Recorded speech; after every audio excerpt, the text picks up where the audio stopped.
Thank you for your patience tonight.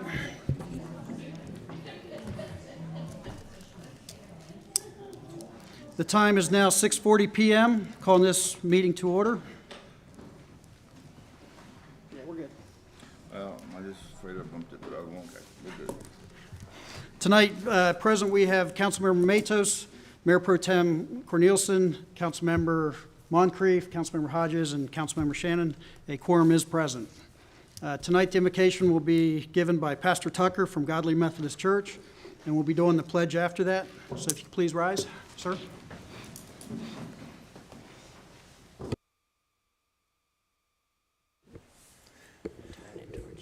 Most gracious and loving Heavenly Father, we just come before you this evening thanking you for this day, thanking you for all days of your creation, thanking you for this city council and for all those who are present.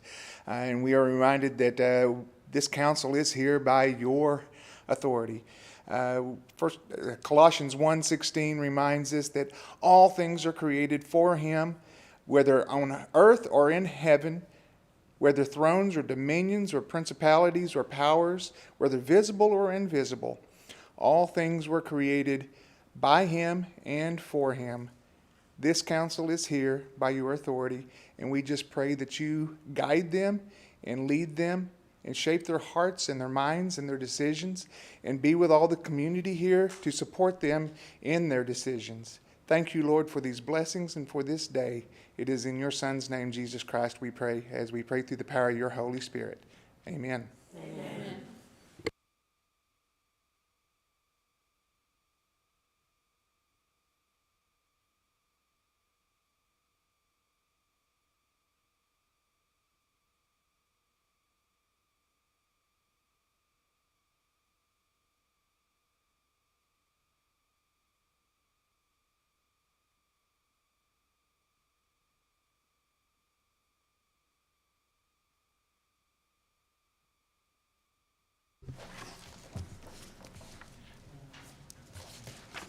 Our next item will be public input. Tonight we have 5 people signed up. I have 3 for animal control. Do you wish to speak at the agenda item or during public portion? Ms. Clint? Ms. Williams? During the agenda item, please. Mr. Moats? Yes, sir, during the agenda item. All right. First speaker will be Greg Cooper.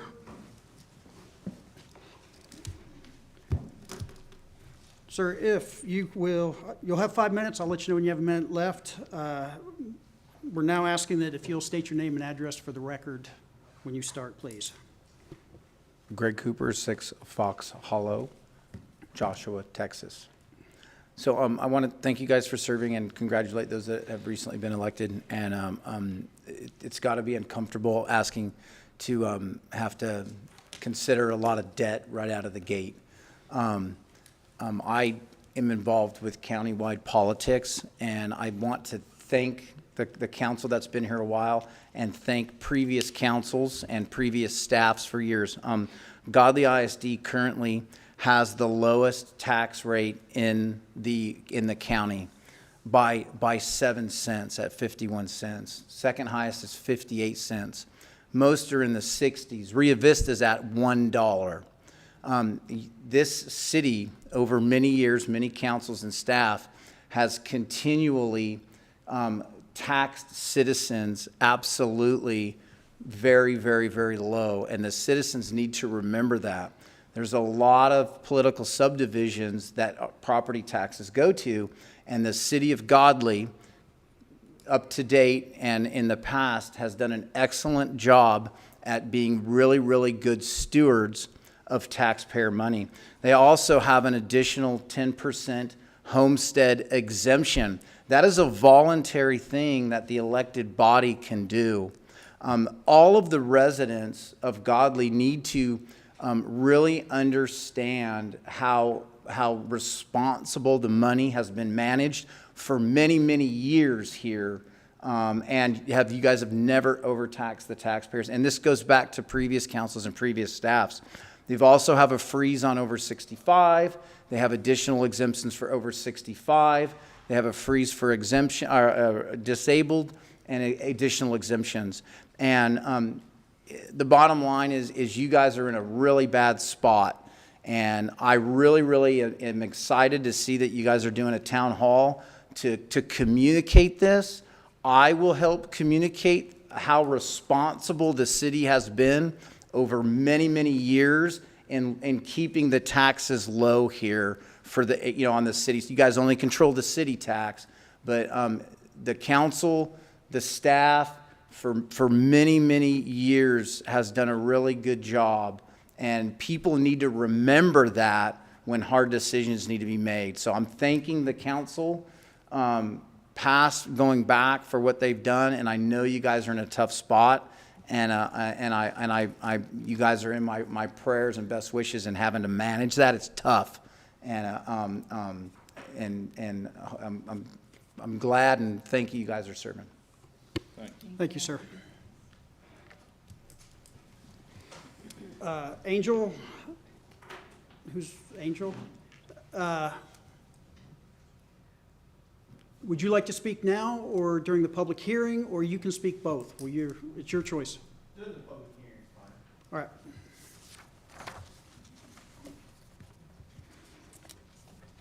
That is all for public input for right now. Next will be mayor and council reports, presentations, and proclamations.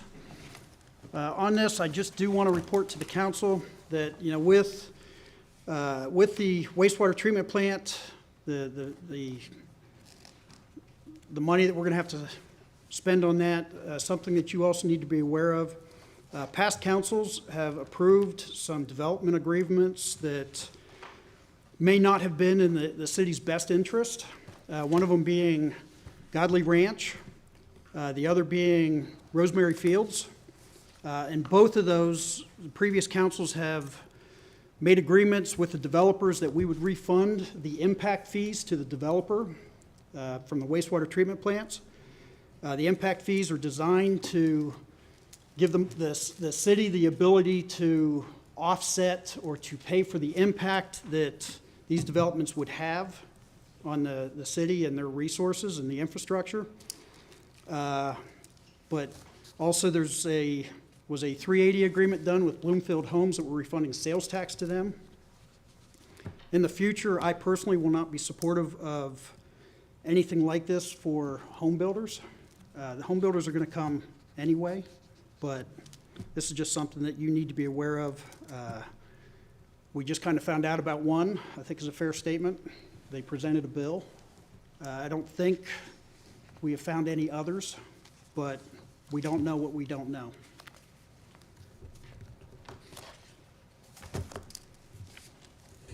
We'll be moving on to the consent agenda. Item A is discuss and take possible action on approval of the Godley City Council minutes from the regular meeting held on June 3rd, 2025. And item B is the department reports. Can I make a motion, we approve the Godly City minutes as noted in the pamphlet? I second. Oh, second. I have a motion by Mayor Pro Tem Cornelison and a second by Councilmember Matos to approve the consent agenda as written. Is there further discussion? Councilmember Matos? Aye. Aye. Aye. Motion passes 5-0. We'll be going on to public hearing. Item A, the city council acting as the zoning board of Mayor, adjustment. I'm sorry. I wanted to catch you before you got in a little further. Yes, ma'am. I wanted to make sure that y'all read my report and asked if there was no objections to us moving those funds. We're not doing it through any kind of amendment because we don't need to. Those funds were approved in this last budget. We're just moving them from one line item to the other. I just want to make sure we're good with that. Okay, that's all I wanted. I'm sorry. All right, public hearing, item A, the city council acting as the zoning board of adjustment will hold a public hearing to consider a variance from the required 25-foot front yard setback in the R1 district on property located at 305 West Graham Street, Godley, Texas, to decrease the setback to 14.5 feet and approve resolution number R-06-2025-36 in accordance with the same. I will open the public hearing at 6:50.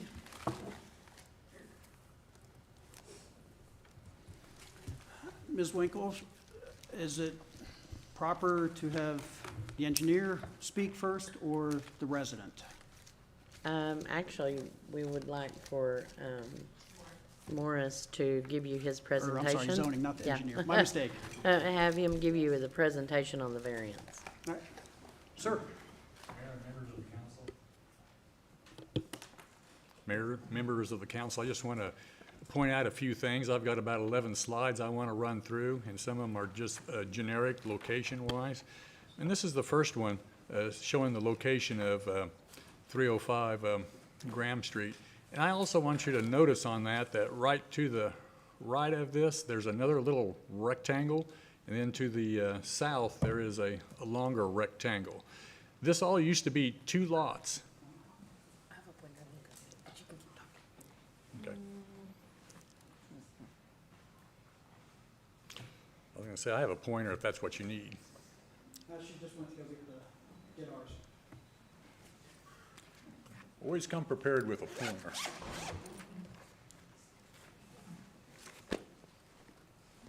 Well, ideally, you'll be using it before she comes back. And I'll just keep There you going. go. We'll see if it'll, maybe I'm out, I don't have a battery in here, maybe. We'll wait for her. What was that comment about, always prepared? Always prepared except for a battery.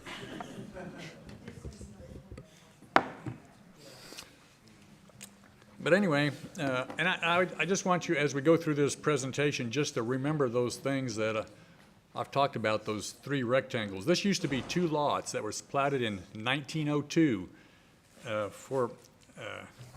thank you. And this is the location of it. Let's see if we can get this thing.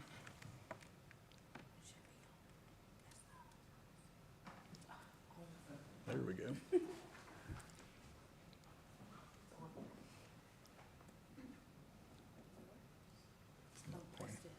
Which one is it?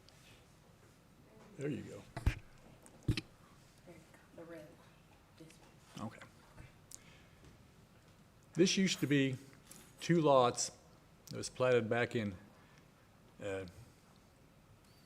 1902, and they ran this way, just like all these other lots in the area.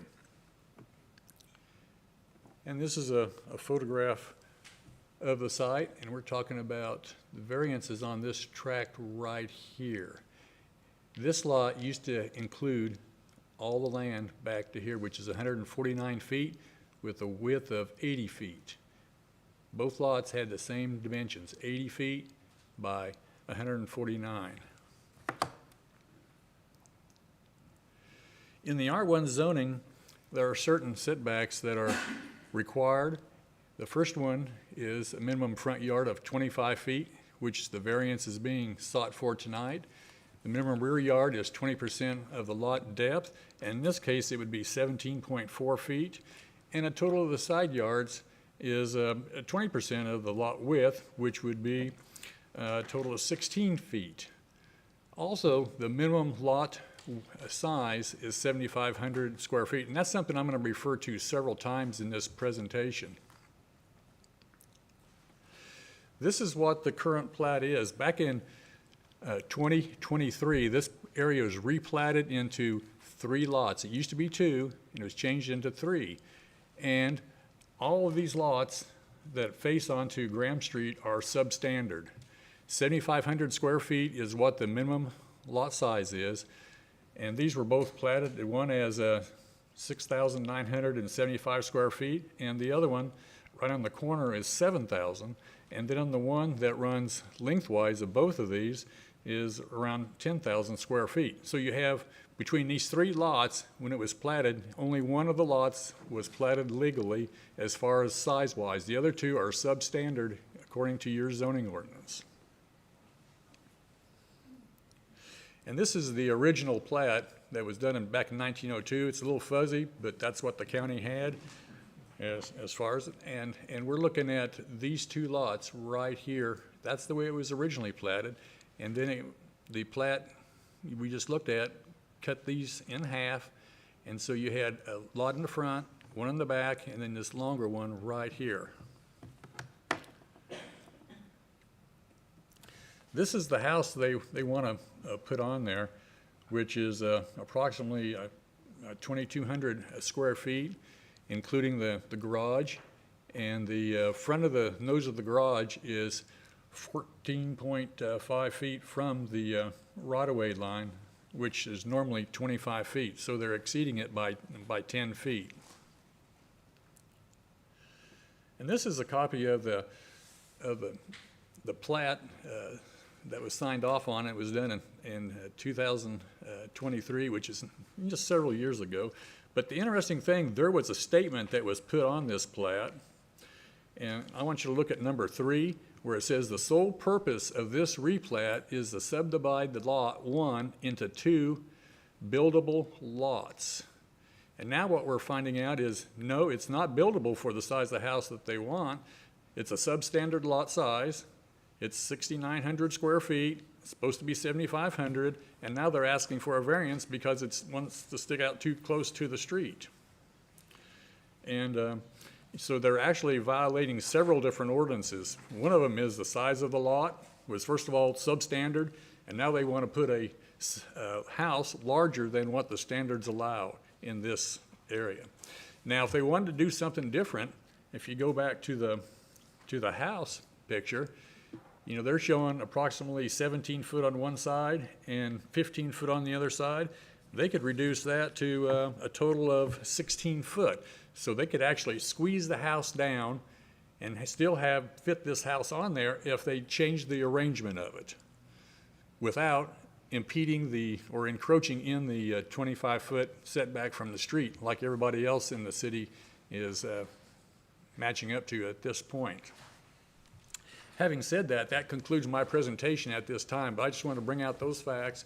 It's a substandard lot, and they want to put a house larger than what is allowed on the lot.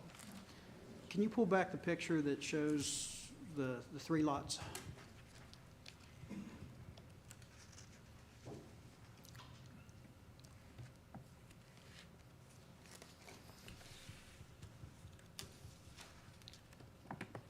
And I can magnify that just a little bit.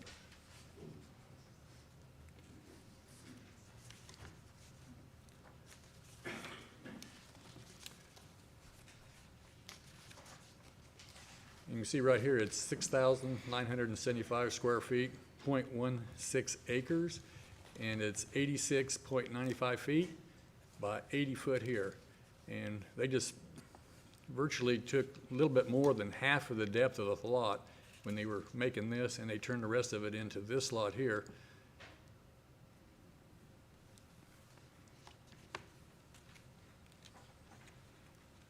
Does the council have any questions for Morris? For the Lot 1R, that additional part they do, is there anything there? No. I say no, there's some, if you look at the aerial, it's pretty much the way it is right now.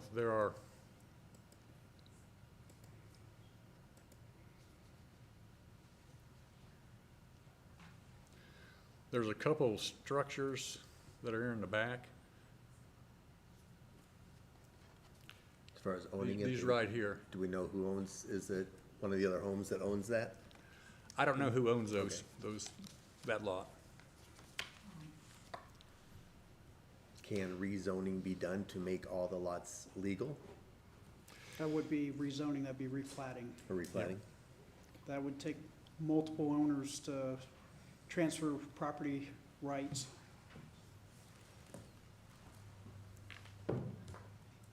Or potentially multiple owners, whoever owns the 3 lots. Just- It would actually be best if they turned it back into 2 lots, since nothing's been built on either the lot that's being requested for a variance or the Lot 1R1. So has been built. That's what should have been done. It should never have come to the council because it was, originally, because it was substandard to the zoning ordinance.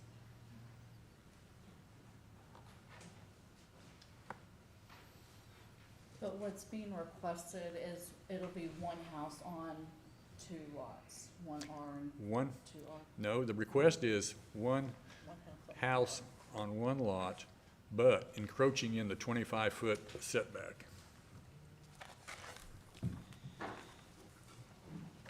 In other words, the house should be approximately right here. That little touch of the garage should be cut off. They, like I mentioned, there's room on the side. If they want the same square footage, they could squeeze this house out to the left and also to the right for a total of 16 foot of side yard, 8 foot on either side. And right now they have approximately double that, if they want that size of a house. They just can't do it without a variance in this configuration.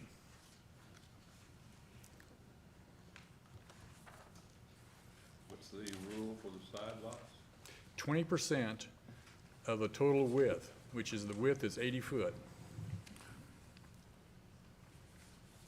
Is that combined between the two, or is that on each side? That's combined between the two. So so you can 5 on one side, 11 on the other meets the You requirement? could do that. That would meet it. One of the driveways.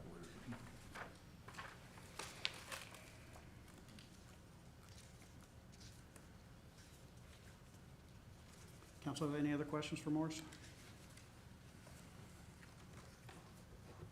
Is there any, this may be more of a planning, but chance of either widening the road, or is there any utilities, electric, water that runs down that road? I'm gonna refer that to Danny over here and see if he has any. Can you bring the overhead map back up?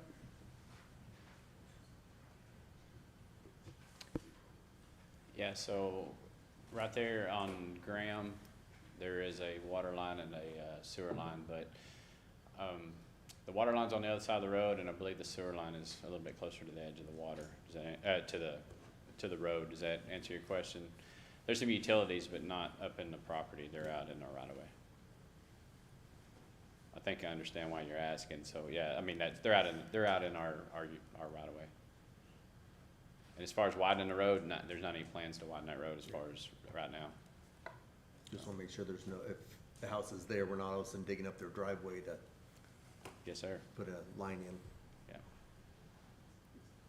I have a question. The house that's, I guess would be to the right of the lot, how far does that house set back, do we know? Is it a proper 25 foot?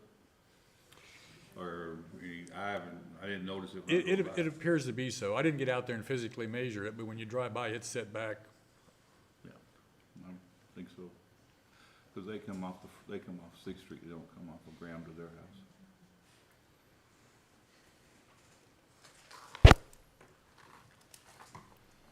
Any other questions for Morris? At this time, Angel, if you would like to speak next. If you could say your name and address for the record, please. Angel Solorzano, 12628 County Road 1002. So when we purchased this lot, we were not aware of the 7,500 square feet rule. So we kind of, that was actually, we just found that out when we were doing the permitting for that. The idea behind us requesting a variance for it was due to the house next door on the left. If you're looking at what would be this house to the right-hand side on Graham, there's two of them that are 18, 20 feet off Graham. The one to the right-hand side, which is lot 1R, not 1R-1, that one is also about 18 to 20 foot off of 6th Street. So the majority of these houses don't fit the description of the 25-foot variance as it is. That's why we were inclined to apply for the variance. Along with, we've already done a engineered plan for framing, slab. We've already dumped a lot of money into this lot as it is. So we were trying to essentially save this plan so we didn't have to essentially start over with a whole nother plan and dump the rest of the money that's already on the table. The other idea that I had was creating or maybe reducing the backyard by another additional 5 feet, because I really don't care to have that amount of backyard. To me, it's more about the living space versus the amount of side yard that I have. Because no matter how you look at it, it's still pretty useful. I mean, useless. It's about 12 foot of backyard, no matter how you look at it. So to me, what would be more important would be the living space, not necessarily the backyard. The lot that is owned, which is 1R-1R, that is also owned by the Rodens, which is who we bought this lot originally from. So it sounds like back in the 19, whatever year you stated, most of these lots weren't. Oh, this one actually was replatted in 23, correct? Correct. So in 23, somebody approved it incorrectly as well. So it's, the person who buys 1-R1 is also gonna have the same problem unless you're just buying it for looks. Because technically you really can't do much on it. The house as it is right now, it's a 1,400 square foot home, 1,438 square foot home, plus garage and back porch. So that's the idea behind the variance. I'm willing, if you vote on it or allow it, to either move it back so it's not encroaching as far into the main road in the event that they have to do some easement work on it as far as the road, electrical, whatever it might be. But at this point, I'm kind of at y'all's mercy. Yeah. And that's all I got. Thank you, sir. Yes, sir. You go. Is there anyone else that wishes to speak during this open hearing?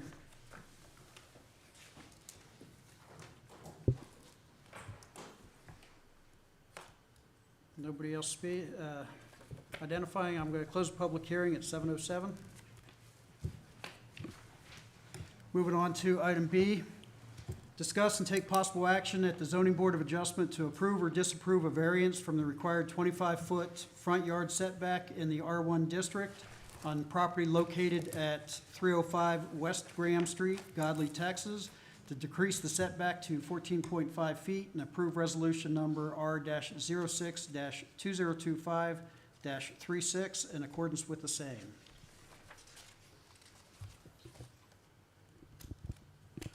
I'm gonna make a motion to approve, this ordinance for the setback based on if he will move the house back a little bit, and based on, you're gonna have more of these probably, with that being old town lots. Yes, it was replatted in 23, but it's still part of the old original town, and you're gonna have a lot of those lots in town that are left. Before anybody comments on a second or anything, we need some clarification on your motion. It is a resolution, not sorry. a ordinance, but I think we need a little more specificity on what a little bit, move a little bit back. Well, he didn't give me a number, so. 5 feet. That would put us about 3 foot over the build line. So you're looking at 19.5 feet.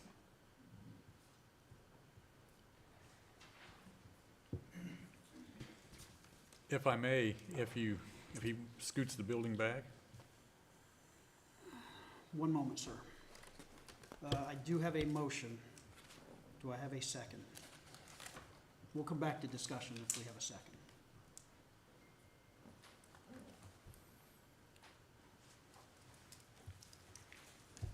I'll second it at Oof. 19.5, so.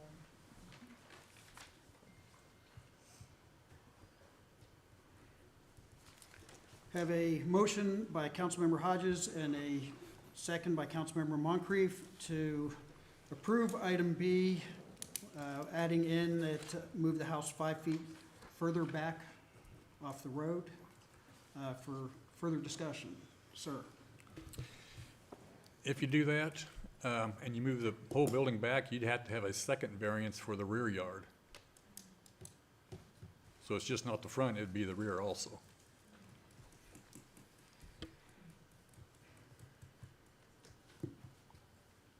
Would that mean a new public hearing?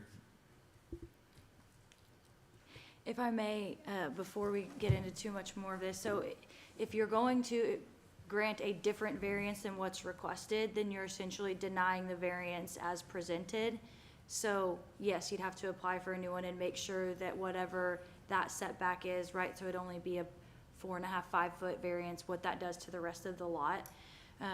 So either you grant it as it's presented, or you deny it as it's presented, and then go forward from there with a new application, depending on what you decide to do.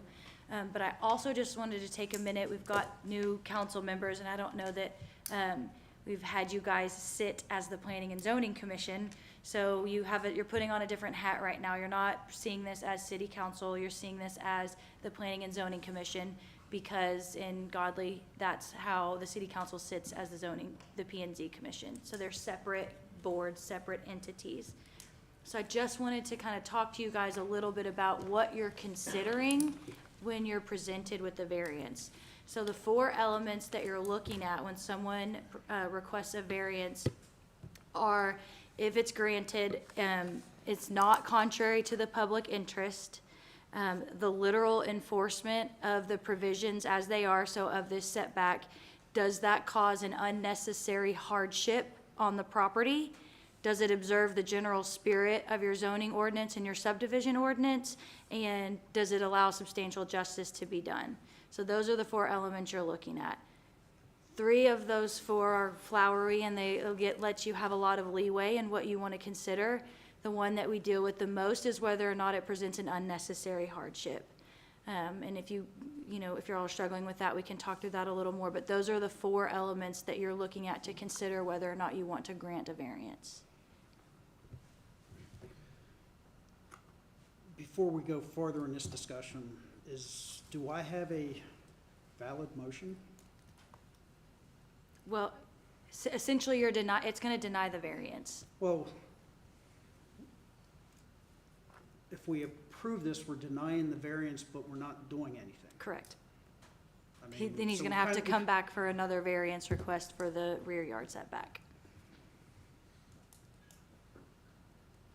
Okay. It'd be the very long way around to a no Correct. vote. Yes. Understood. Do we have further discussion? The house where the 25-foot is regulated by, of course, the driveway because we're coming in off of Graham Street. The other house that's next to it's coming in off of another street, which is why they're back the 25 feet from there, but they're closer to Graham Street. Am I seeing that correctly?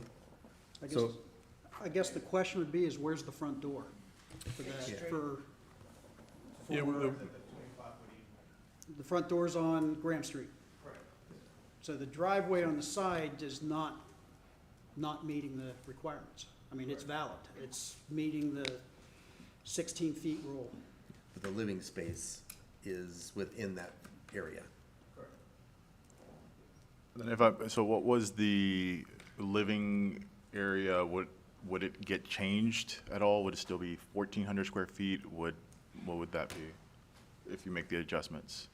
The living space would actually stay the same. We are actually encroaching on it on the garage side. So we could technically remove the garage and it would be okay. But then if I want to put a carport on it, I'm still encroaching into the build line. If you want to put a what, I'm sorry? Carport. Carport, okay, yes, sir. Car cover. Yes, sir. Yeah. That's why, but as far as the build line is actually right at the front door. I have an updated sheet with the build line on it, with the house on it, if you'd like to look at it.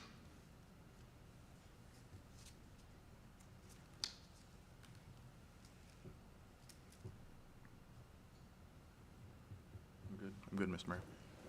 I'm sorry for you going through this, but I don't care for I don't care for variances.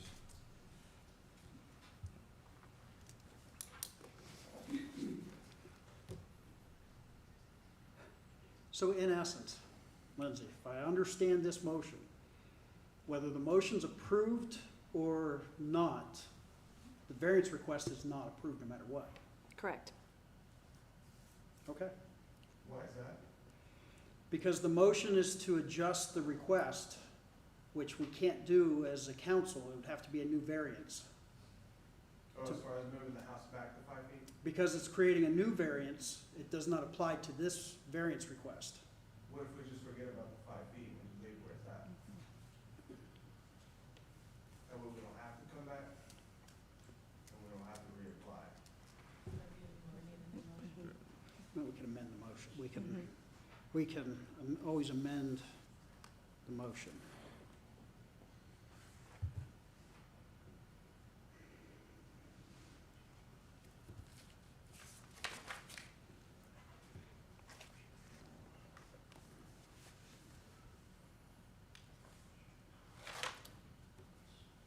So my question is there further discussion?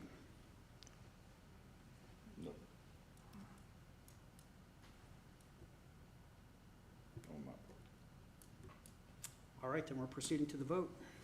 Councilmember Matos. No. No. Yes. Yes. No.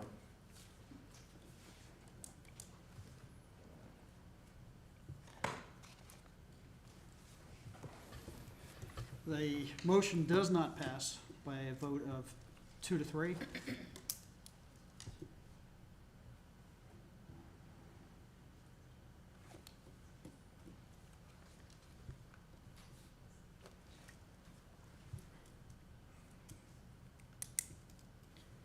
So just to be clear, we need a motion that passes, whether it's to grant or deny the variance. So we're gonna have to, we need another I make a motion. motion to deny the variance from 25 feet to 14.5 foot at 305 West Graham. I second that.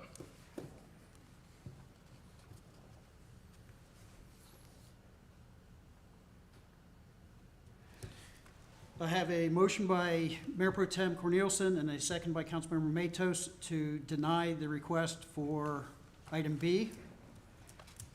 Is there further discussion?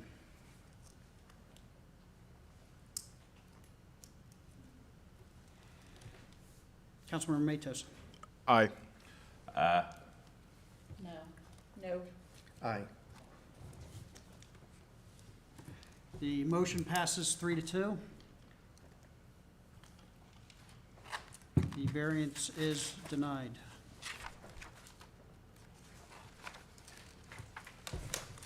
Be moving on to discussion items. Item A, discuss solutions to the current animal control issue and the process of opening a city animal control facility. First speaker will be Brittany Clint.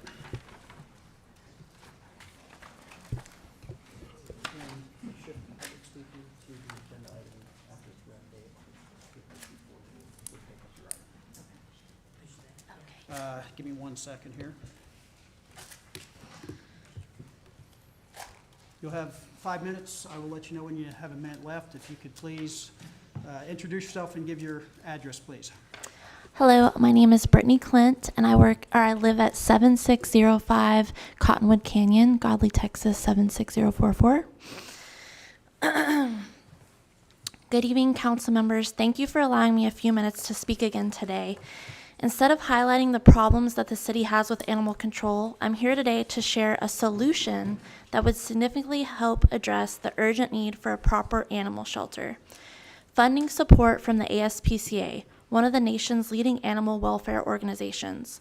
The ASPCA offers several grants that our city is eligible for, including one specifically designed to support brick and mortar shelters.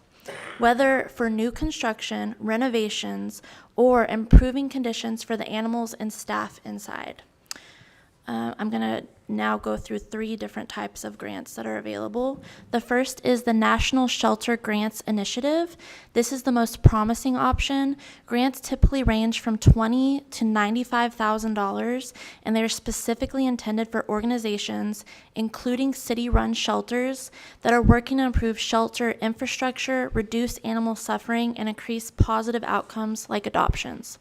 In fact, cities like Corpus Christi and Longview have already received tens of thousands of dollars to upgrade things like HVAC systems and kennel doors on their shelters. So there's a strong precedent for municipalities being awarded these funds. The second one are animal cruelty grants. These are smaller grants, usually between $500 and $10,000, but they're available all year round. They support city agencies involved in cruelty investigations and sheltering seized or neglected animals. This could supplement other funding or cover specific needs like medical equipment or transport. The last one is disaster and emergency capacity grants. These are available to cities preparing for or recovering from animal-related emergencies, whether that's natural disasters or public health issues. In one case, Baldwin County, Alabama received $25,000 for a temporary shelter expansion during an emergency.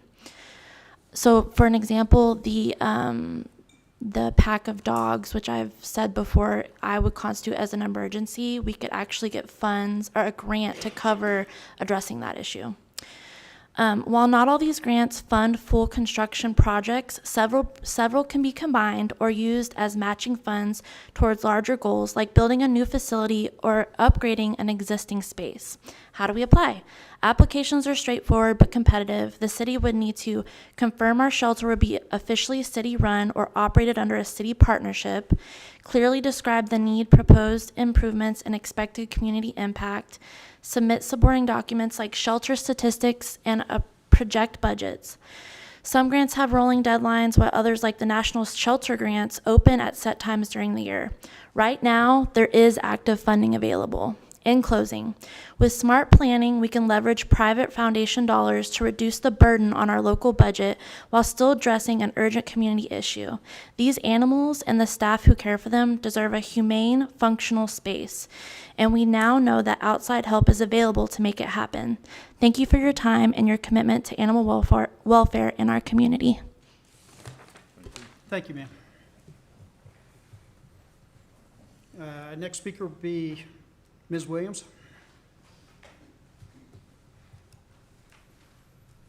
If you can introduce yourself and your address, and you'll have 5 minutes. I'll let you know when you have 1 minute left, ma'am. Yes, sir. Thank you. My name is Cammie Williams, 1745 Protection Street here in Godley. I come here as a concerned citizen to address this bipartisan issue that I think we can all agree upon that is affecting our community on a daily basis. The animal control issue in our community that Brittany already mentioned is a huge problem. It's not only affecting the citizens of our town and county, but has long-term effects due to overpopulation and the spread of diseases. It is my understanding that we do still have one city animal control officer, and I imagine that this officer is doing the best that he can with the amount of calls that he likely receives. But there is no dedicated facility to take these animals to when they're lost or have been dumped. No shelter, no holding facility, no safe space. That means animals are often left where they are in rare cases, or in rare cases where they could maybe be picked up. The officer has to just rely on personal resources, or if there happens to be information on the animal's tags, if the animal's even wearing tags. We faced this issue last summer when a kitten was found at the Godley High School that was being kicked by students. And we took him into our home and rehabbed him. We named him Bobby. And we spent quite a bit of our own money to get him rehabbed and adopted out, and he's doing fantastic. So that kind of got us thinking that there's no facilities here, so maybe we could at least start something one animal at a time. So we started Bobby's Blessings. I get calls every single day and messages for dozens of animals in need. I have 9 cats in my house right now, which you wouldn't know when you came in, and I'm also bottle feeding a baby every 2 hours, and I work 2 full-time jobs. Currently, there is a pack of dogs that's roaming Godley. They've been caught on camera, 15 to 20 plus. This is not just inconvenience, this is an emergency. Unfortunately, for these dogs, it's likely too late to socialize them. They will probably need to be humanely euthanized. I do not want something to happen where a person or a small child ends up getting killed and mauled by these animals, but they are already killing livestock on a daily basis. Pet owners whose animals go missing have no place to call, which a shelter would provide. I have been looking into some different options. I believe that there has been some facilities that have been brought up. There is a facility available over on Railroad 313. It's a warehouse that I feel like would possibly make a great location and also an adoption center possibly in the future. If we were to get some funding from the state and some of these private institutions, then likely it would be a great place that we could renovate and turn into some sort of at least a holding facility so that people can reclaim their animals if possible, or adopt.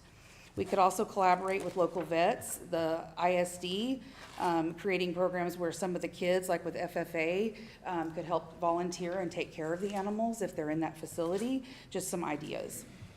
In the interim, I feel like the city should work on maybe some fines for dumping, or people that are not containing their animals. And I don't mean just animals in the city, I mean all over. Animals should be contained. It's for their safety. I think that there should also be some sort of pet registry, proof of vaccination, so that they're not wandering around procreating and spreading disease. It's gonna take community involvement, maybe some volunteers, maybe we can get some dog runs in the interim time established with people that have property. We can coordinate with TCAP. I've already worked with them on multiple trap and releases in the area. I think we can also collaborate with the county and other cities for assistance so that we have immediate places to take animals, even if it's for a 3 or 5 day hold, so that the animals at least stand a chance to be reunited with their families. You have 1 minute, In closing, I believe that it takes a village. These animals deserve better. They are little souls as well. And even though it takes a village, we can do it here in our little town. Thank you very much. Thank you, ma'am. Thank you.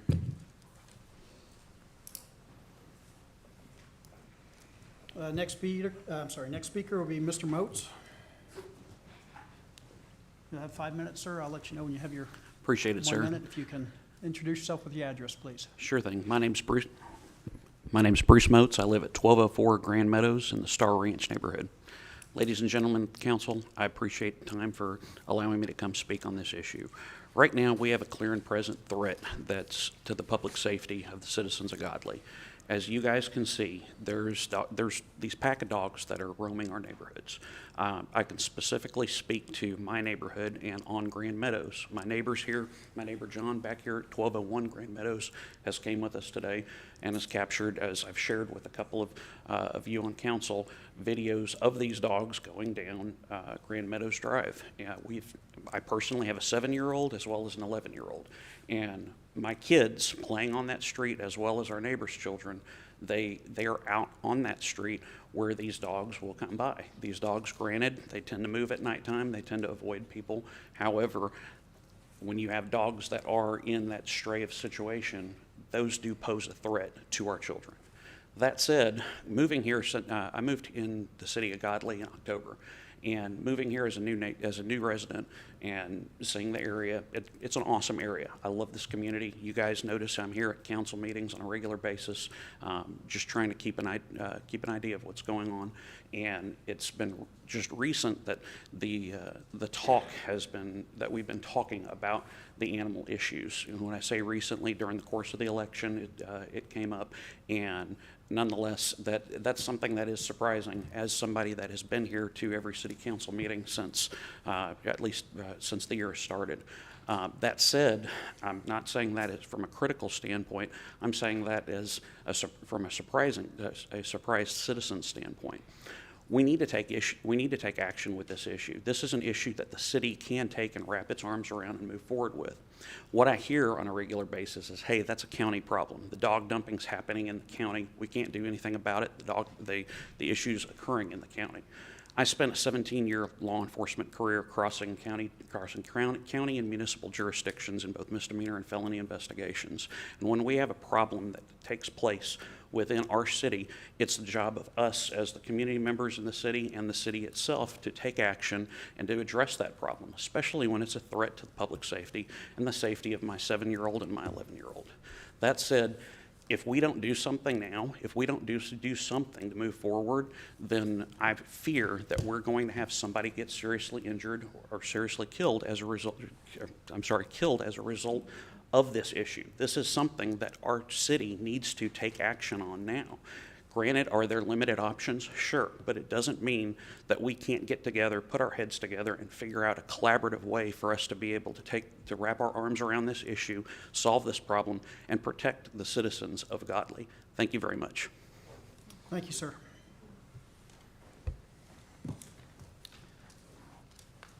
Councilmember Moncrief, this is your discussion item, ma'am? Yes, I just wanted to see kind of what the statistics were with the city as far as, the calls coming into animal control, the amount of those that are for vicious animals versus lost, and just kind of, what we're currently doing and what the solutions might be for in the future, permanently and temporary. Okay, well, I'm gonna answer a couple of questions, and I'm gonna turn that over to the chief, because animal control is under the police department. But I want you all to know that, when I came to work here, there was an animal control position, but there was no facility. There was, in the beginning, a agreement with a veterinarian's office in Granbury that they would hold those for 3 days, and afterwards, they were destroyed. They're put down. We no longer have that agreement with them because they didn't, for whatever reason, there's no longer agreement on that side of it. So we've looked, the chief has looked at two, there are different areas where we can put a animal control facility. We've looked at several places. The first thing we'd have to do is purchase the property. There's so many rules and regulations. I went ahead and printed those out for him the other day so he could see. We're talking about a lot of money to build it, and it's gonna take some time to get it built. In the interim, I'll let him talk about the number of calls that they have and what we're doing. If we do have a vicious animal, right now I think we have an interlocal agreement with Alvarado, but they only hold them for quarantine. We had an officer bit. We had to put that dog in quarantine. So that's not just affecting the citizens, it affects the employees who are trying to find a solution to this as well. But I want Dusty to let you know that where we're at right now and where we're looking to go. There are grants out there. There's also the opportunity for us to approach the county, because most counties have a shelter provided for cities who don't have an animal control or don't have a facility. So I worked a long time with Tarrant County, so it's kind of odd that Johnson County doesn't have one. I live in Hill County, and they have one. So it's a little odd. But the mayor, I can tell you, has started that conversation and brought it up at the commissioner's court. Yes, ma'am, I did speak. I think it was their last meeting, did bring it up. Trying to put the ownership on the county to take the lead and get the cities to sign ILAs with the county for the support of being able to utilize them. I'm looking into other avenues with cities for interlocal agreements, but I haven't had a chance to sit down and have discussions with them yet. Because it'll be some negotiation go on of how much that would be, how close is it gonna be. We wanna be able for people to retrieve their dogs but not have to drive to Fort Worth to go get them, or not have to drive to Hill County. Granbury's a great place, but I'm gonna tell you, every city in this area is in the same shape we're in. They're overcrowded. They don't have enough facilities to house what they have, let alone take on ours too. So with that all said, I just want to reassure everyone, it's not being ignored by any means. But it's gonna take more than 1.5 years to eat that big elephant that was sitting here when I came to work here. So we are looking at that. We're looking towards getting that taken care of. We're just looking at all of our options. I'd love to be able to do an interlocal agreement with another city and us pay for the facilities. It'll save the taxpayers money, and it will help with what animal control issues that we're having. And a lot of cities I've came from, they do that. They do the interlocal because there's some cities that just can't afford it. They can't afford to facilitate an animal control shelter because of all the rules and regulations. So they go in together and try to make those and do it as together, as partnership. And you mentioned, so there's, just to make sure for a point of clarification, there is a fee, right? So the city of Godley would then pay a fee towards per dog or per animal, correct? For Okay. facilities. So that's what they're mentioning, right? So if we were to find a dog within our city limits, right, we can go to XYZ city nearby with the interlocal agreement. We would then pay them to hold the animal until whatever we agree upon.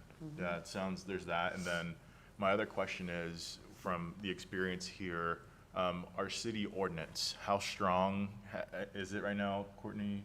Or, like, where are we with that? And do we need to look at having a stronger ordinance / a more stronger fine? Like, how do we go about doing that in a legal aspect? Like, what does that look like? Well, no disrespect, but you can fine people thousands and thousands of dollars. It's not gonna make them keep their dog in the yard. We have 3 people that have registered their dogs in this city since I've came to work here. One is the mayor, one is your former mayor pro tem. I've done it twice. Oh, so he's I'm done the it twice, third. so that's why I'm sorry. He's done it twice, and then our former mayor pro tem, Okay. who's moved out of the state. And all these dogs that live in this city, that's all that's been registered in this city. Dogs and cats. And I believe cats. the ordinance requires Yes, cats to be uh-huh. registered also. So I'm guilty. they're not registering their Right. animals either, Right. so, we have to have it on both sides as well. We need to know who do we take the dog back to if we were to find it. And I think for the most part, our staff has done a very fine job with what little they have to try to find the owners so that they can get back home. I have dogs of my own and I don't want them to go anywhere. So I have them registered. I have them ready to go. If something happens, I can locate my animals. So that's the number one thing. I can't even begin to imagine putting dogs down in 3 days. It just hurts my heart. Yes, ma'am. But I'm gonna get off my soapbox and I'm gonna let the chief talk because he can give you actual facts. But we are working on this and we're working diligently on it. I have several meetings in the very near future with some different cities to looking at trying to get an ILA. Just like I said, it's gonna cost us money to do so because either their shelter is only big enough for their current issue right now, or if they're gonna build out, which would be great if we had if we already had something, even if it was substandard, and then we could build out onto it, it would make it easier than finding the property and then building. That's been our biggest challenge, is finding a piece of property here in this city that's not $1 million to put an animal shelter on. That's been an issue.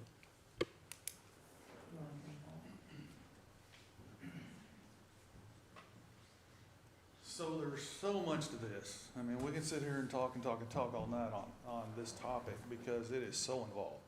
For one thing, what she's talking about, I've looked at property and she's absolutely right. It's $500,000 and up for a piece of property around here. Trying to find a piece of property, paying for a piece of property, then paying for an architect to design an animal shelter, then build an animal shelter. This is huge. And the state regulates on how that building has to be done. Everywhere from what the kennels are made out of, where they're non-porous, with places that they can run and get outside. They regulate even how your food is stored, how much the airflow and particles circle through the building. I mean, it's a big deal. And on top of that, you have to form a committee. There has to be a local vet on the board. There has to be someone that works at the shelter, and then there has to be other citizens that are involved on that board. And they're required by the state to meet 3 to 4 times a year. All doable. It's all doable, but it's a lot. The money alone is going to be very expensive. I have reached out to lots of cities surrounding and said, hey, Can we do a deal? Can we partner?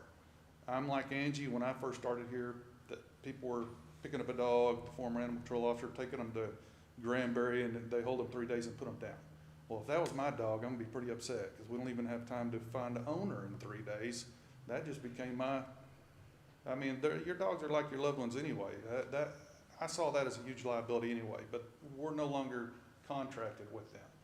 But all these other cities around us are full. They have their same problems, and most of their shelters, it may be hold 7 dogs, and they're all at capacity. I've reached out to Fort Worth. They're not interested because it's not Tarrant County. And they're full. This is a problem with everyone. Now, Keene, their chief of police in their city, has been leading this charge for 6 months. They formed a committee, and they've met several times, and they're trying to get the county involved and everybody in cities all to go in together. I think the whole problem with that is, if you don't have the county involved, what cities are gonna turn around and throw out tons of money, and we're talking hundreds of $1,000s to invest in a shelter in some other city? That's a whole nother question. If the county was involved, and now my understanding, there is starting to get a little momentum possibly with the county. If the county turns around and does it, then that would solve everybody's problem, because we all contract with the county. But again, there's talk about it. My understanding, there's a little momentum going with it. If that's the case, then problem solved with that. But as far as us doing it, like I said, that would be fantastic, but it's gonna be expensive. And there's a lot of regulations if we can get past all that. But like Angie's saying, just the location alone is a huge problem in this town to find something. It's not gonna be affordable, but even to find something in the right location to where you can keep dogs, because certainly don't want it in the middle of a neighborhood, because then you're gonna get people complaining on that. It's got to be the right location as well. So there's just a lot of aspects to it. So, but it's something I've been looking into, and then Angie and I have had multiple conversations since I've worked here. It's not something that, I mean, it is something that we discuss all the time, because it comes up all the time.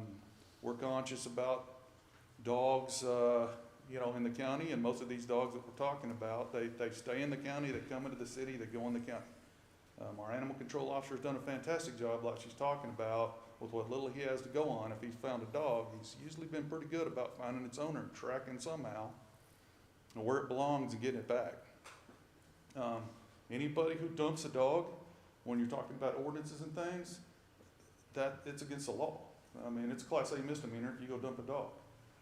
We had somebody do it out of their house here just recently, because the guy moved into a house, his brother's incarcerated, he didn't want his dogs, he kicked them out. So now he's got charges pending. So we take that very seriously. That's an offense in itself. But, people dump dogs, it's often in the county where there's no witnesses around, and then dogs come to the city, because that's where humans are and that's where food is. And then a lot of times they'll go back. So it's an issue, but it's not something that we take lightly, and it is something that we're looking into best we can to address. Do you know how many dog calls you've had? Is this in your report? Yes, it should be in there, I believe it is. For animal control, I think it listed 16 in May and 11 in April.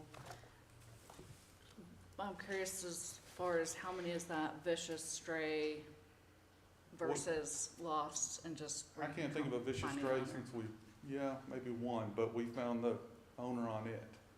There was one in the park that came up one time that was kind of vicious towards people, and it lived about a block from the park. Okay. We got it back home. Most of those calls right there are dogs that are loose in the neighborhood. Like I said, that the ACO is able to find out where they go. Alvarado, they have told me, hey, if you get a jam, we'll help you out. We have used them once, and that was on the guy who turned the dog loose. There's dogs, there was 4 of them. We were able to catch all of them. One of them bit one of our officers. That's another part of when we filed charges on him. That one Alvarado took for us because it had to be quarantined for 10 days, and then the dog was put down. The other ones are back with him. They're his dogs. But as far as, most of the time, if it's a homeowner, the dog bites that we've had since I've been here, it's been, they own the dog, bit their child, bit them, and they're required to quarantine it at a vet somewhere at a facility like that at their expense. So you're not getting calls on that pack of dogs that's being talked Oh, about? our animal control officer, he goes out there quite often and checks on those dogs, but they stay in the county. And we can't patrol the county. I mean, it's just not for us to do. And he has touched, he's gone out to a ranch out there that they stay on and talked to the lady there, and she says, hey, they're not my dogs, they just stay out here. And I'm sure she's, correct about that. So, if we had a facility and they came in the city, absolutely, we would do our best to catch them and put them somewhere. Right now, we don't have anywhere to put them. So, as long as you roll up and they're in the county, there's nothing we can do about it. Even if they bit someone, absolutely. And people, if they're killing animals, those people have a legal right to dispose of that dog. And if it's a threat to human, they have every right to dispose of that dog. And if we rolled up and that dog was trying to attack someone, we would dispose of that dog immediately. So, and that's unfortunate, but safety's gonna come first. It always is with us. And if they were in the county and they were attacking someone and we're closer, we'll absolutely go out there and take care of it, because that's what we're gonna do. So if you catch one of those dogs in the pack, what can you do to it? So it's in town, you've caught it, what happens to it? We don't have a facility. There's just you're probably not gonna try and catch it. If it's one of those dogs, I mean, we don't have anywhere to take it. Best case scenario, best thing I can tell you right now, sad as it sounds, you probably run him back in the county because we can't do anything with it. We can't bring him up here and house him in the parking lot. I mean, we don't have a facility, and those facilities are highly regulated by the state. So, Highly expensive. Unless it's vicious, and then we. if it's vicious, then we would absolutely take it. We've got the agreement with Alvarado right now that they would hold a vicious animal for us. Yeah, we'll absolutely take a vicious animal. I mean, because public safety's number one. So if one of those dogs were chasing some kid down the street, that would be a vicious animal, so If you that could then dog was take it. sitting there trying to eat some little kid down the Well, street, we're gonna go shoot it. And, I mean, we're not gonna let a kid get harmed, or anybody. So I kind of see it, at least based on the testimonies we heard, it seems like we have two, I'll say problems. One obviously is, yes, if I lose my dog, it's nice to have someplace to take it, and I get that. But what I heard from the public here was, we got that pack of dogs we need to deal with. Is there something, I guess, I was looking at those as two separate issues. Let's deal with the pack of dogs, because it sounds like that's gonna solve a lot of the problems, because that's what we're hearing. So is there a way that we can, if it's in the county, can we talk to the county? How do we, for lack of a better word, dispose of or move the pack of dogs? Is there a way, if you know where they're at, they're staying, if they're not her dogs, but they're just there, is there any way we can go there and round them up? It's the county's responsibility. It's in the county. Now, if those dogs were aggressive, the county's gonna come do something. I don't know what they do. They may have an agreement with Cleburne, I don't know, but if it's an aggressive dog, they'll handle it. If it's not an aggressive dog, they won't mess with it. No, that doesn't. No. But when people were saying, we have these aggressive dogs, then I guess they're saying aggressive, so is it that they would need to make that call to say, hey, we've got an aggressive dog walking the yard now, or? I think anytime you have a pack of dogs, you worry about them being aggressive. Yeah. And then certainly if they're gonna try and attack your livestock, your animals, like I said, then you've got the right to protect yourself and your animals. But yeah, they would need, if they're in the county, they need to call the county and say, hey, we got a pack of aggressive dogs down here, and the county's gonna have to come deal with it. And we'll help them in any way we can. It's just, we can't be patrolling the county and leaving the city unprotected as well. But if they're here in the city limits. They definitely. Then absolutely. Because we had police officers out, with our animal control, gathering those other ones we had. So the officers are working as well with our animal control officer for any issue like that. That's correct. So the other question would be, if our ACO does catch a dog at, we'll say 9 o'clock in the morning, and it is a stray dog, come 5 o'clock, if he does not have a shelter that'll take it, what is the city gonna do with it? I mean, we are now in another liability suit. I don't wanna see the chief and, ACO or follow Marlin, Texas, and have them arrested for animal cruelty and go that path. And we are in a very tight position here. If we can't give them an option right now, it's a tough line. And what the mayor's talking about on now was a sheriff or a chief of police, I believe, and they had a little metal building that the city owned, and he had somebody weld up some little metal kennels because they were having the same problem we're having, and they were catching dogs and sticking them in there. But then when you have that facility and you're not going by the state regulations, and you also are gonna require you for an extra employee just to be there all day, every day, but those dogs weren't being cared for. Even some of them died in their custody. I mean, they were in there, they didn't have the proper air conditioning, they weren't getting the proper cleaning, food and water, and a couple of them died, and yeah, it was bad. The chief was arrested, and yeah. So that's what he's talking about, that is an issue too you have to think about. Like I said, we can't just turn them loose in the parking lot back here. I think our two biggest resources here is gonna be, trying to heavily lean on Commissioner Bailey, who I've heard is very supportive of this, and Judge Bedecker. Commissioner Bailey is our commissioner, and try to get the county to take the lead on this. Financially, the city cannot, we just don't have the finances to be able to buy the property and build on it.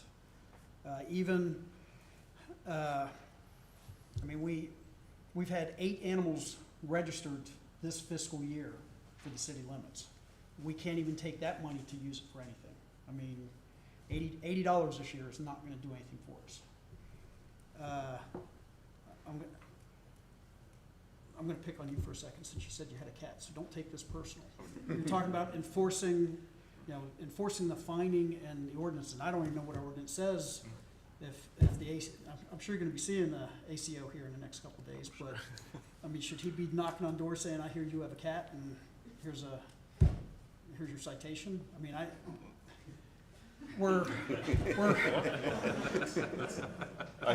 not advocating that, because that's gonna set the chief up for another failure of the city's trying to run out and earn money by citation. Right. But, I mean, we gotta figure out how to get the citizens to do what we're requiring them.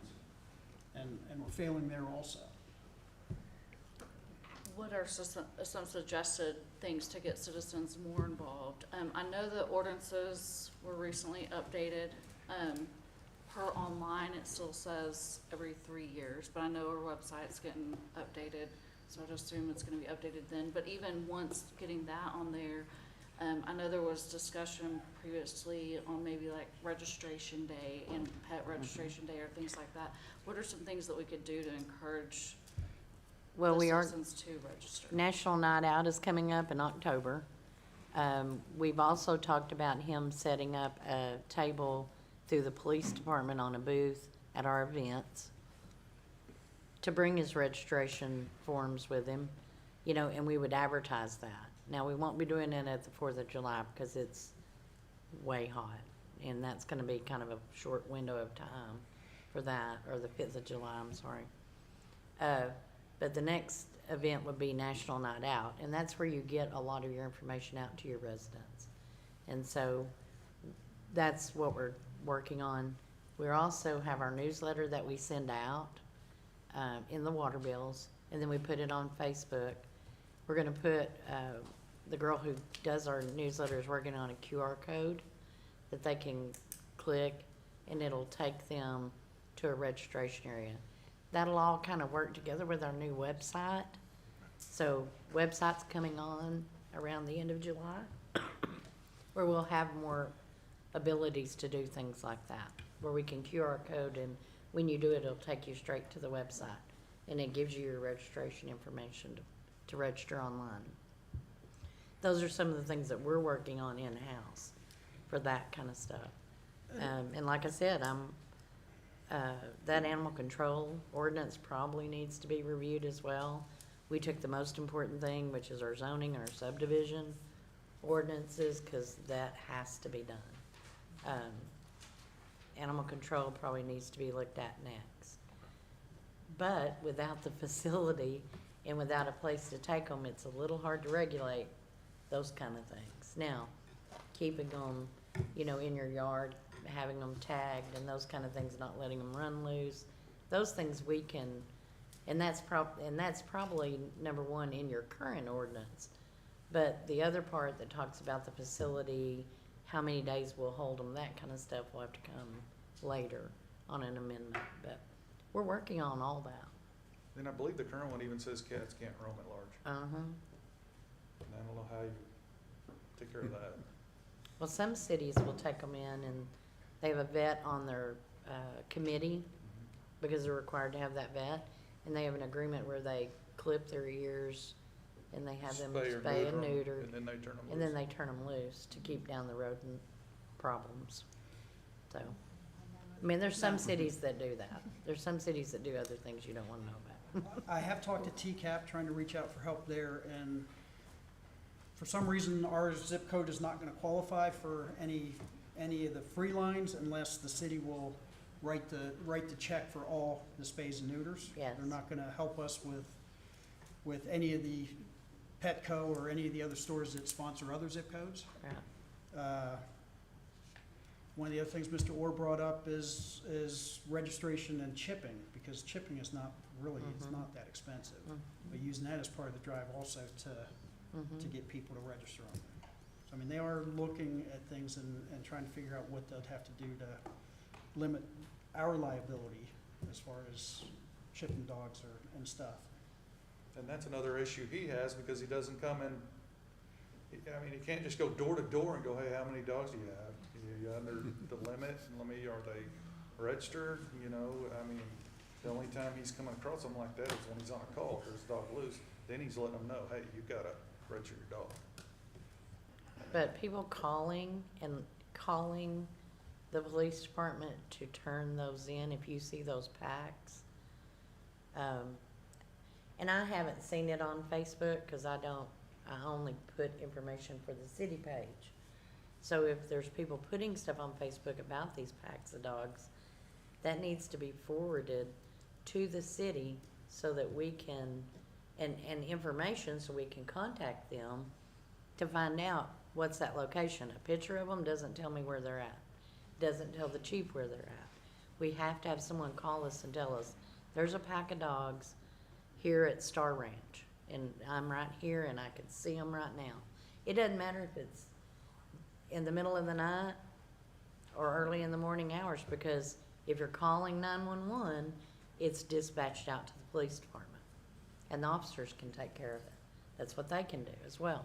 They can enforce if there's a pack running like that. But you gotta call when you see them immediately, because as you know, dogs don't stay in one area very long. I mean, it's like, you know, we had raccoons terrible in Weatherford, so I don't know. We had bad raccoons. They got into everything. And it was almost worse than a pack of dogs. They tear up everything. But you have to call and have them reported right then and there. But the I other mean, problem- that's the only answer I have. You're not gonna be able to walk up and put a noose around their neck. You're not gonna be able to walk up and grab them by the collar or put a collar on them. You're not gonna catch them, I mean, like that.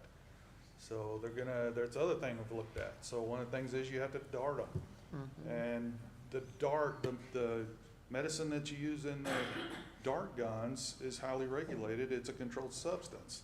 So that's a whole nother issue of trying to get that just for us, because it's a controlled substance and we have to go through a licensed vet to do that. That's another reason why when you have a board, you have the licensed vet on there for things like that. So our animal control guy is just not carrying that around in a dart gun in his vehicle. And when you shoot one of those, it doesn't drop him instantly. So you shoot one at night, if you do that, I doubt you're gonna find him, because they're gonna run off somewhere and lay down in the dark. Even in the daytime, they'll run for ways, and you've got to be able to keep a visual eye on them. Otherwise, they're gonna go crawl up somewhere and you won't see them. So it's you know, there was one that ran around here in town when I came here, and he'd been out for about a year. Pete. There you go. So we tried to catch that guy, and some lady here in town that decided to make that her project, she hired a professional trapper that came in and set a giant, we had a little trap up at a church here in town. They came and set a giant trap up, and she messed with that dog for months trying to gain its trust, and they finally caught it, and she has it. But these dogs, it's, like I said, if they're trying to harm someone or their livestock, that's one thing they're gonna end up being put down. These dogs, even when they're caught, they're probably not gonna be somebody's pet. I mean, they're not gonna, you're not gonna take them home and make loving pets out of them because they've been out so long. But the catching them is a whole different story. So don't give up on this, we're really trying to Yeah. get our work done. Exactly.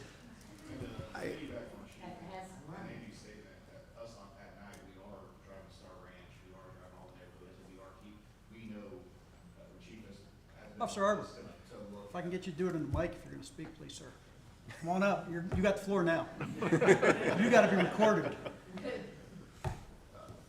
My name is Officer Harbor, one of the newer officers, but Chief and Angie have brought this to our attention, and we are on patrol. Chief is making sure to bring us to our attention at every briefing that we have to be on the lookout for these pack of dogs. And on top of looking for car burglars, we are driving the neighborhoods, and just to let y'all know that we are doing that to piggyback off of what Angie and Chief are letting y'all know. We are keeping an eye out for these pack of dogs. We're not just driving around to drive around. We are keeping an eye on these things and trying to locate them.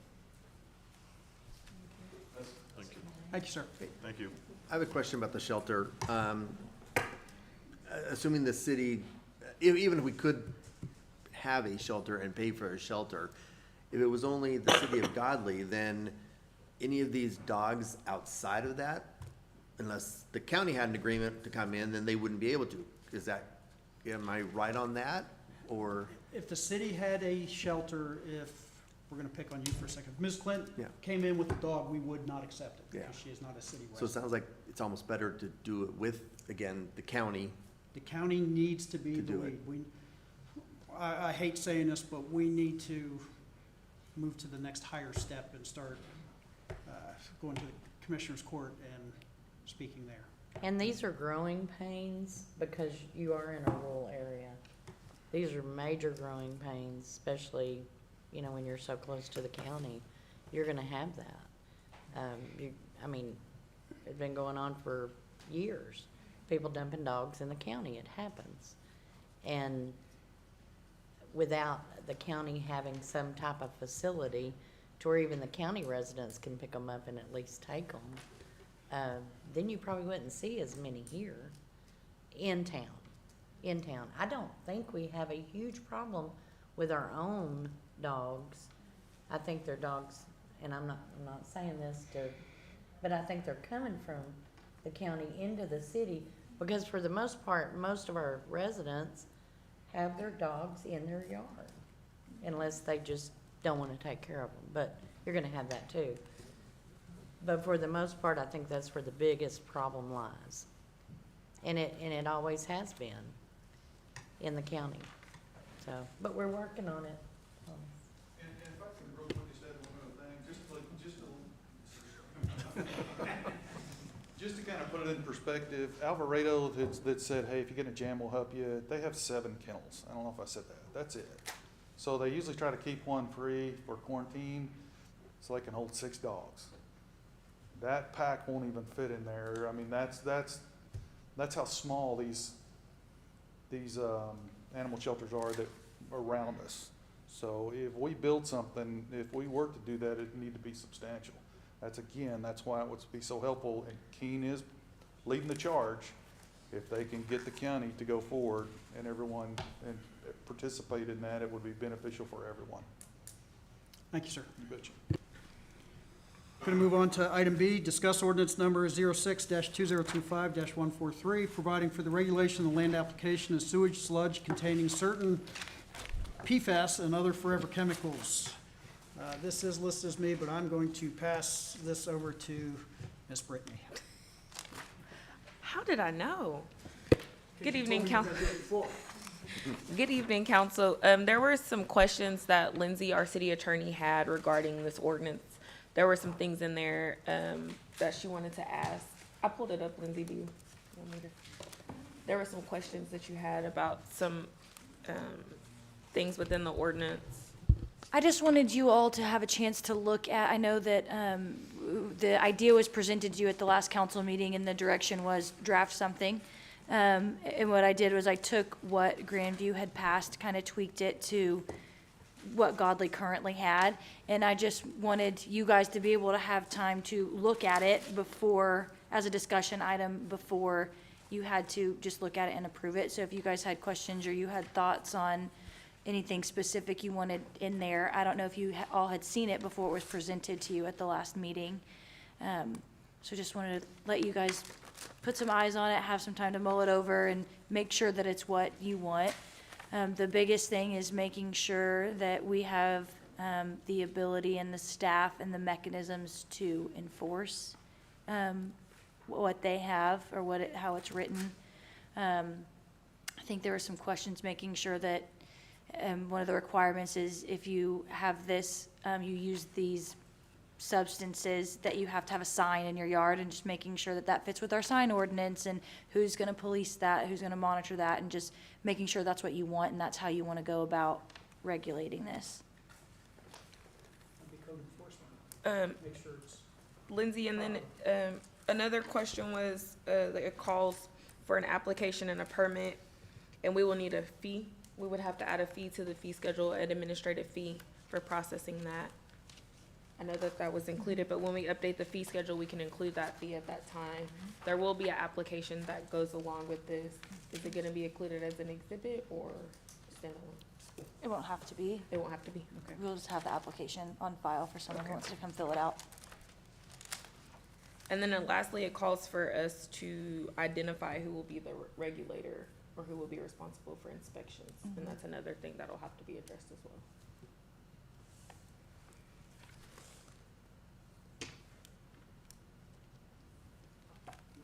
I would have to, my first thing I would do is check to see how Grandview is enforcing theirs. And whether it's falling on the chief or code compliance. I can reach out to them and find out and forward that to Brittany this week. And if council has any other questions on this ordinance, please send them to Brittany this week so that they can be pulled and sent to the lawyer. Is there any other questions on that one? Anybody else have any further discussion on that?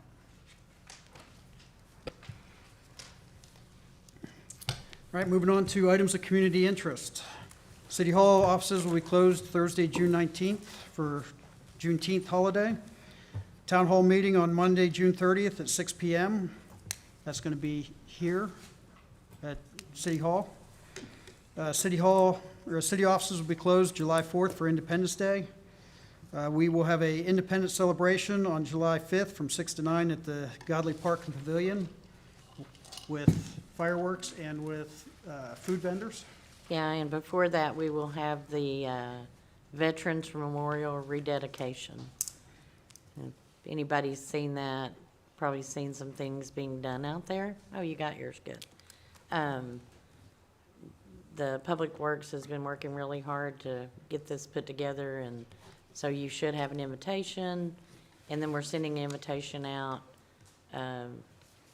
some other dignitaries. We have some of the past council members that were here that started this project. We've invited them to come as well, so. And that's at 5 p.m. That's at 5 to 6, yeah. Hopefully we'll have some shade out there and no high winds. Is there any other community interest items, ma'am? Nope. Y'all pray for us, budget time. There is no executive session tonight. So is there any further business? We will adjourn this meeting at 8:09 p.m.